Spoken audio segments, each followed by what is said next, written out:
Hello everyone and welcome to a new video for learning Power BI. Today we are going to discuss how we can add icon to provide us with specific indication based on conditional formatting that we provide to Power BI. Let's start. First we are going to add a table.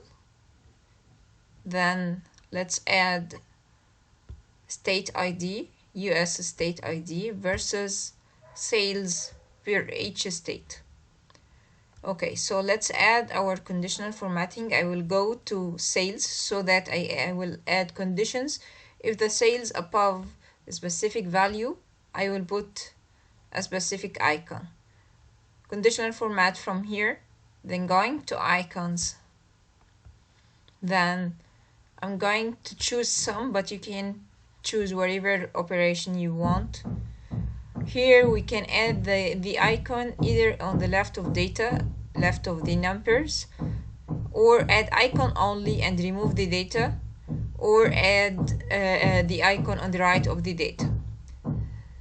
Then we can adjust its alignment either top, middle, or bottom, and then we can add our conditions here. I'm going to add my conditions here. If it is greater than or equal 100K and below 500K, change this to number and this to number as well. I will add a green circle as an icon. If it is greater than 501K as a number without limit to the maximum, then I will add a red circle. If it is greater than 0 but below than 100, lower than, only not lower than or equal 100K,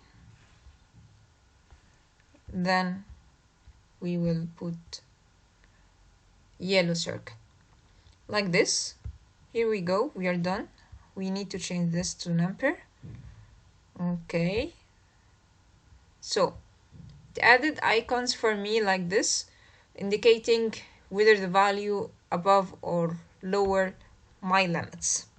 I also can, as I told you, can add icon only and remove the data like this. Add icon only. Okay, so this may be useful in some cases. Whenever I want to remove the conditional format, I can remove either one by one background, because I can add formatting either for background, font color, data, wherever I want, and I also can remove one by one or remove all at once. I hope this video is useful for you, and please subscribe my channel to receive notification for my new videos. Thank you.